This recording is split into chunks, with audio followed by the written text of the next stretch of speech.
Pada malam hari ini kita membuka dalam Yohanes pasal 16. Kita membaca ayat 8 sampai dengan ayat yang ke-15. Yohanes pasal 16, kita membaca dari ayat 8 sampai dengan ayat yang ke-15. Saya membaca ayat yang ke-8, jemaat Tuhan ayat yang ke-9, dan seterusnya sampai dengan ayat yang ke-15. Ayat 8, dan kalau ia datang, ia akan menginsafkan dunia akan dosa, kebenaran, dan penghakiman.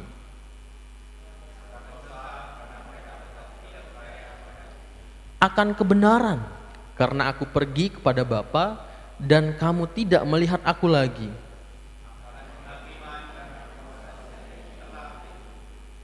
Masih banyak hal yang harus kukatakan kepadamu, tetapi sekarang kamu belum dapat menanggungnya.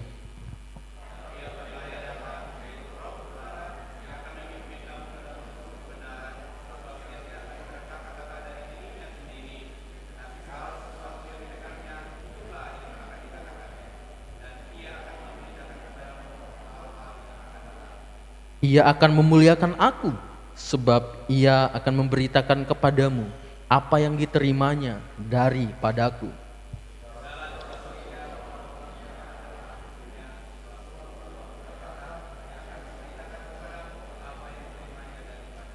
Puji kepada Tuhan. Terima kasih untuk pembacaannya.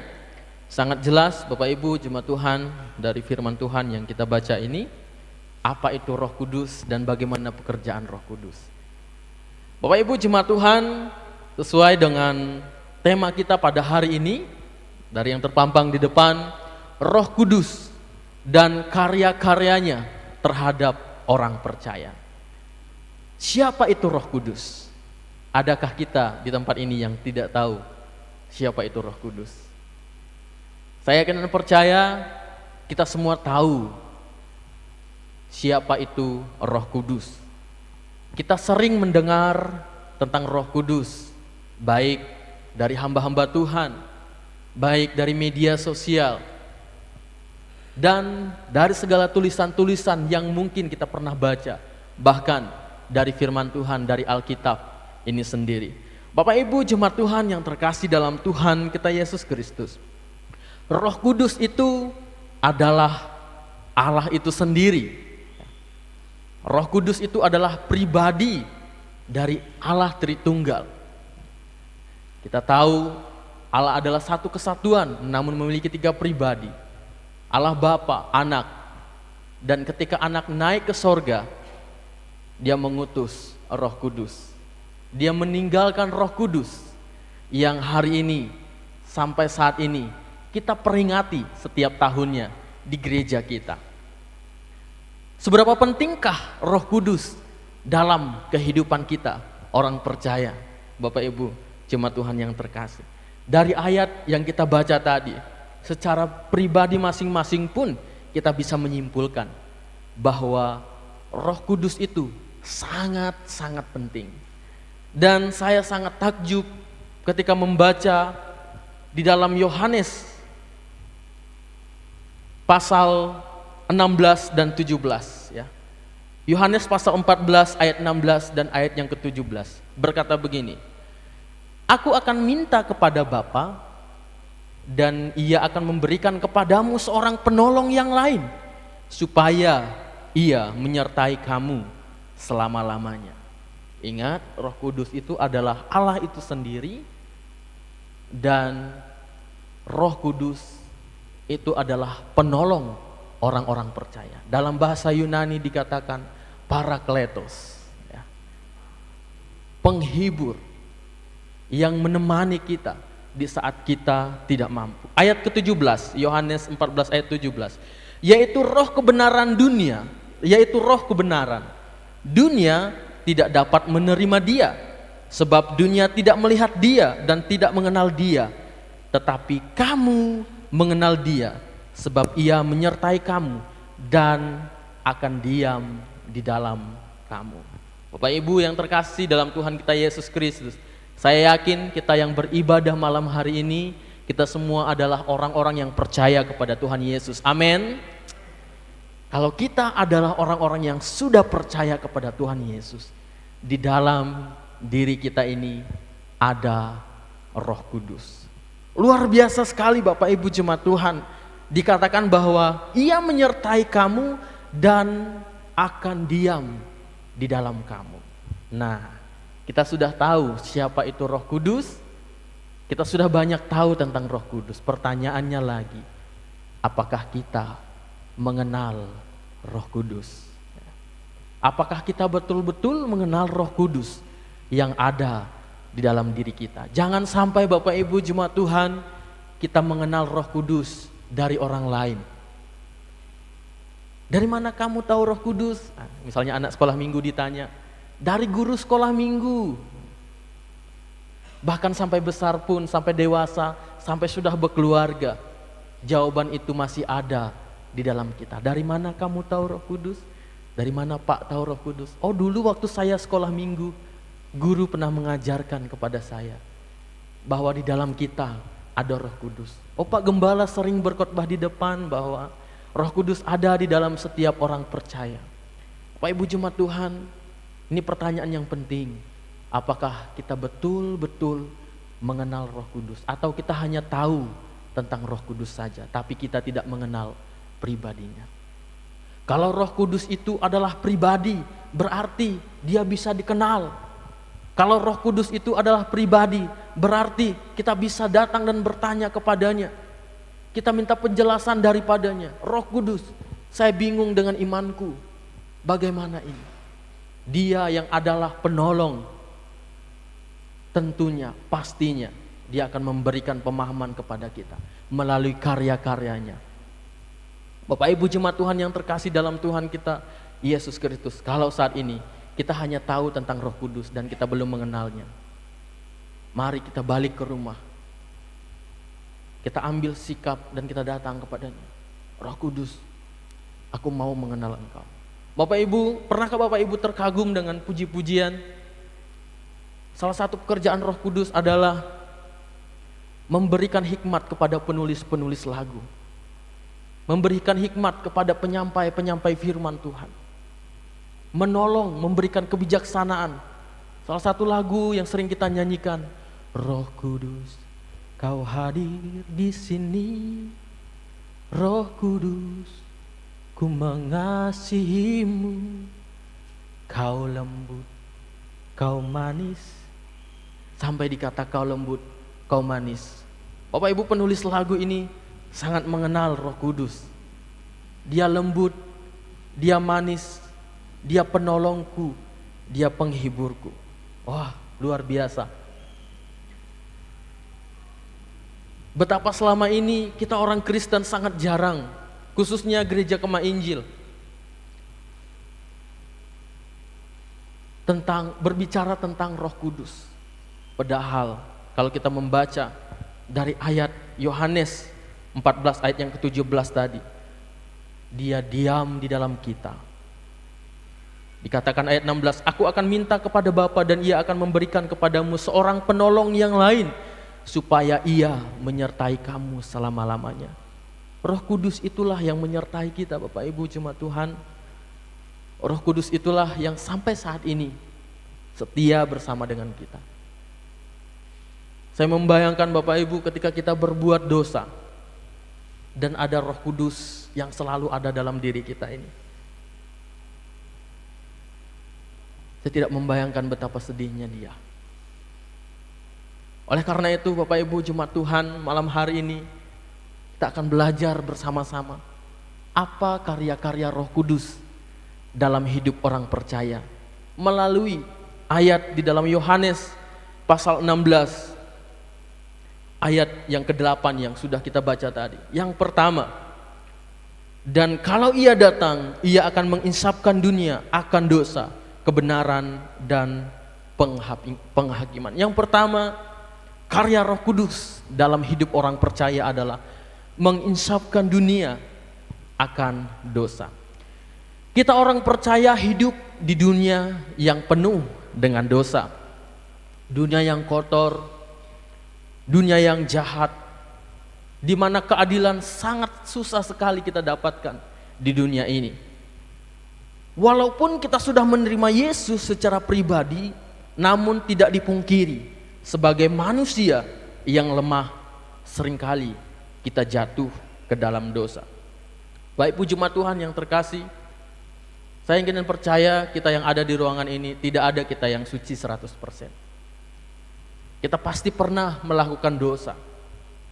Namun Bapak Ibu jemaat Tuhan, saya menggarisbawahi tema kita malam hari ini, karya Roh Kudus dalam hidup orang percaya. Kemudian saya membuat tanda tanya di ujungnya. Berarti Roh Kudus hanya berkarya di dalam orang-orang percaya. Waduh, Tuhan terima kasih. Ternyata ketika saya menjadi orang percaya, saya spesial. Karena apa? Karena di dalam orang percaya ada Roh Kudus.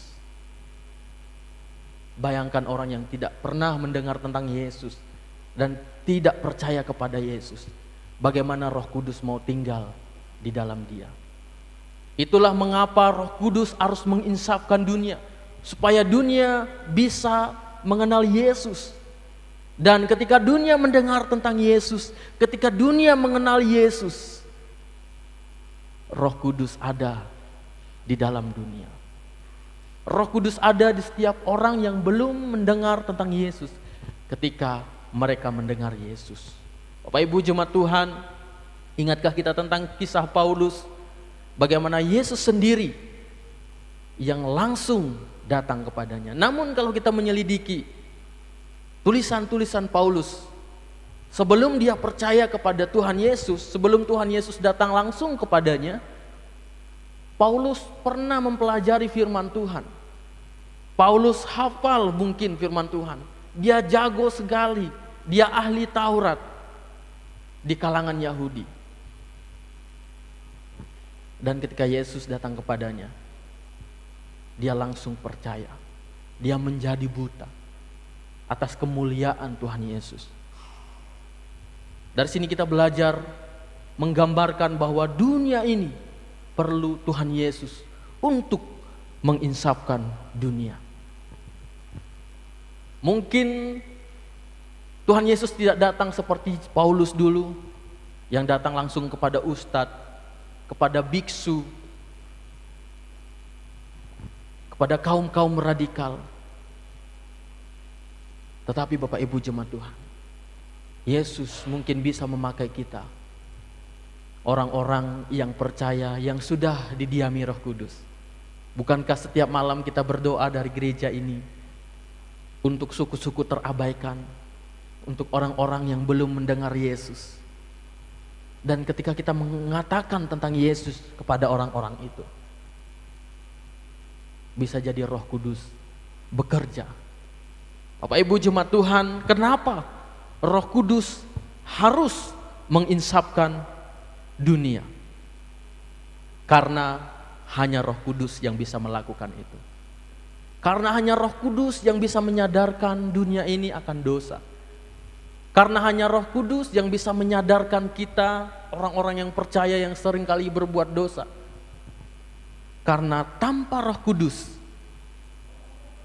kehidupan kita tidak ada artinya.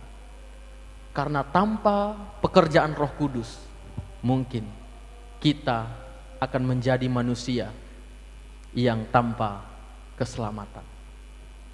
Karena Roh Kudus itu adalah Allah sendiri. Karena Allah berkarya melalui anak. Ketika anak terangkat, dia mengutus Roh Kudus. Dan Roh Kudus itu dikatakan dalam Yohanes 14 ayat 17, dia adalah roh kebenaran. Dunia tidak dapat menerima dia, sebab dunia tidak melihat dia dan tidak mengenal dia. Tetapi kamu mengenal dia, sebab ia menyertai kamu dan akan diam di dalam kamu.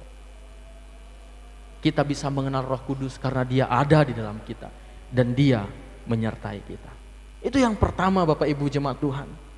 Yang kedua, yang terakhir, karya Roh Kudus dalam kehidupan orang percaya, menuntun kita dalam kebenaran. Ayat yang ke-13.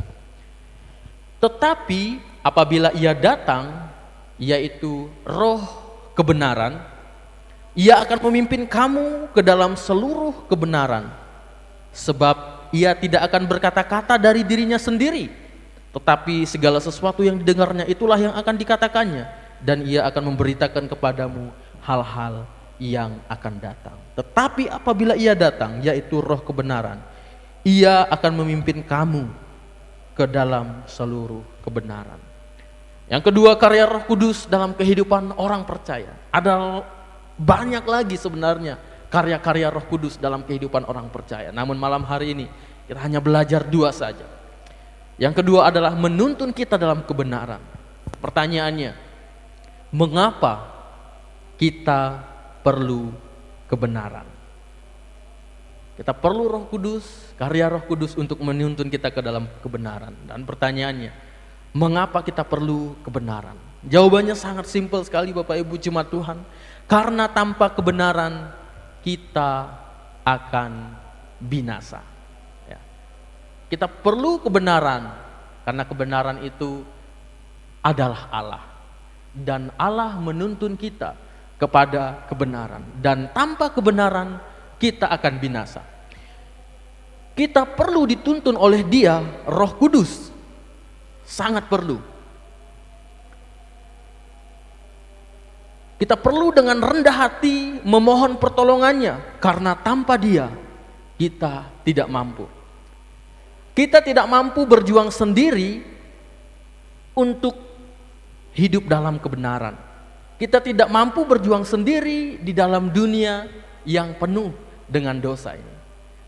Pernahkah Bapak Ibu memiliki pengalaman ketika berkomitmen untuk lepas dari kebiasaan buruk, dari dosa-dosa tertentu? Ketika kita sudah berjuang, sudah lama kita tidak melakukan dosa itu, tetapi di suatu titik kita jatuh. Kemudian kita berjuang lagi, dan kita jatuh di dosa yang sama. Berjuang, jatuh lagi di dosa yang sama. Pernahkah Bapak Ibu mengalami pengalaman seperti itu? Saya pernah Bapak Ibu. Dan saya menemukan jawabannya hanya di dalam Roh Kudus. Kita akan bisa menang melawan dosa-dosa yang membelenggu kita jika kita melibatkan roh kebenaran, yaitu Roh Kudus sendiri. Kita akan merasakan kemerdekaan dari dosa-dosa yang kita gumuli kalau kita melibatkan Roh Kudus. Dalam 2 Korintus pasal 3 ayat 17 berkata begini, sebab Tuhan adalah roh, dan di mana ada roh Allah, di situ ada kemerdekaan.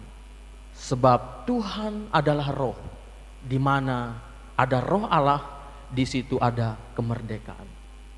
Di mana ada pergumulan, kalau kita melibatkan roh Allah di situ ada kemerdekaan Bapak Ibu jemaat Tuhan.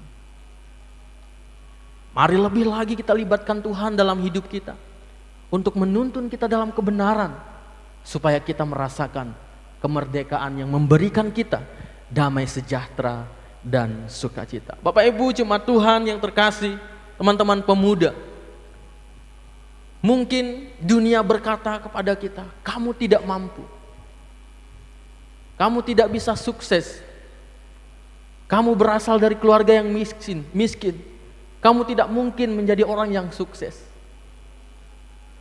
Mungkin dunia menjudge-mu, merendahkanmu, tetapi Roh Kudus yang ada dalam kita berkata lain.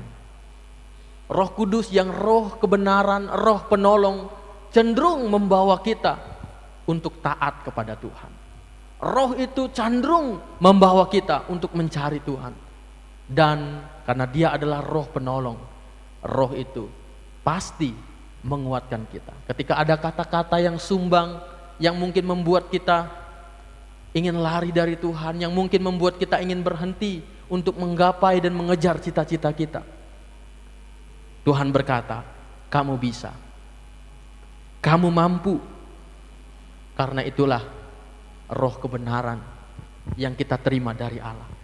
Dalam Matius 11 ayat 28 berkata, marilah kepadaku semua yang letih lesu dan berbeban berat, aku akan memberikan kelegaan kepadamu. Bukankah ini keren Bapak Ibu jemaat Tuhan? Dari mana lagi kita mendapatkan Allah, Tuhan yang diam di dalam setiap kita? Dalam Roma 5 ayat 5 berkata, dan pengharapan tidak mengecewakan, karena kasih Allah telah dicurahkan di dalam hati kita oleh Roh Kudus yang telah dikaruniakan kepada kita. Ingat Bapak Ibu jemaat Tuhan, Roh Kudus diam di dalam kita.